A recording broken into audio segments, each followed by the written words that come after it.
Hi everyone, the book I'm reviewing today is Negotiating the Impossible by Deepak Malhotra.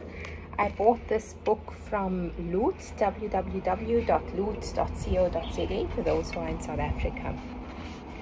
I thoroughly enjoyed reading this book. I'm very interested in negotiation, and he really has a great way of extracting the essence of what negotiation is all about and the steps you should follow.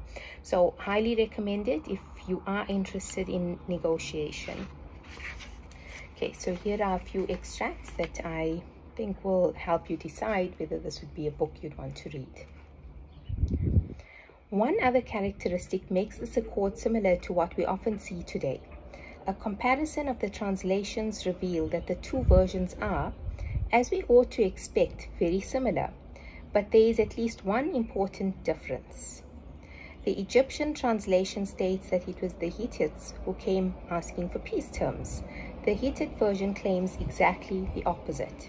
When it comes to deal-making, diplomacy, and resolving disputes, it does not matter which culture you examine or what kind of negotiation you investigate.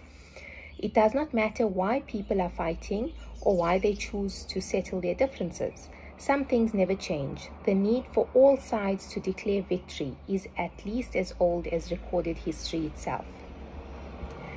The Treaty of Kadesh also exposes a more fundamental insight about negotiation and peacemaking, one that lays the foundation for this book. Even seemingly impossible deadlocks and conflict can be resolved if we shed the assumption that our only sources of leverage are money and muscle. This is especially important to keep in mind when you are dealing with a situation that seems hopeless. When you have little power with which to impose a solution, you need a different approach and other sources of leverage. And then there are situations that seem downright impossible. There are ones in which you have little power and limited options. There are times when conflict is escalating, deadlock is worsening, and no one is willing to back down. There are situations where people are behaving in ways that seem irrational, or even worse, with clearly hostile intent. There are problems without precedent, where even vast experience offers limited guidance. But these are also the cases that, when handled skillfully, will become the stuff of legend.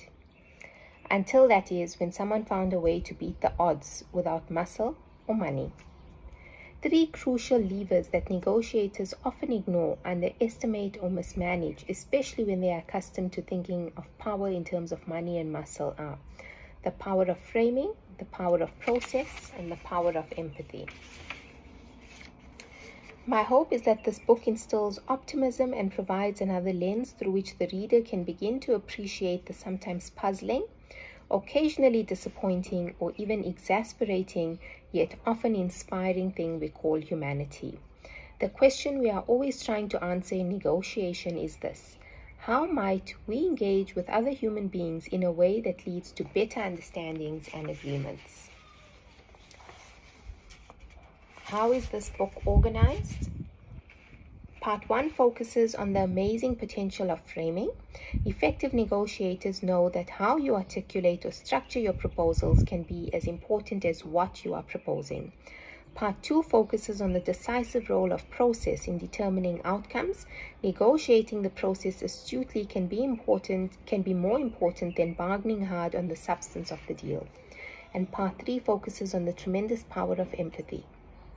A dispassionate and methodical approach to understanding the real interests and perspective of all relevant players can help to resolve even the ugliest of conflicts. But there are also times when what is most needed is something a bit different: the ability to control the frame, to shape the process, and to unearth possibilities where others see none. And I hope the book encourages you to see every problem of human interaction as an opportunity for achieving greater understanding and better agreements. I remain mindful of the fact that negotiation, regardless of the context or stakes, is about human interaction. When you're dealing with human beings, you should bring the best of what it means to be human. If you can balance assertiveness with empathy, self-confidence with the humility necessary to learn and adapt, and the desire to influence with a genuine interest in understanding, you will be in great shape. Remember, every problem wants to be solved. This is especially true in negotiation. You may not solve it today. It may not even be solvable today, but you will solve it sooner when you remember that all problems of negotiation are fundamentally problems of human interaction. Therefore, humans have the capacity to solve them. I hope you enjoyed it. If you've read this book, drop me a comment and also let me know what you're reading currently. Thanks.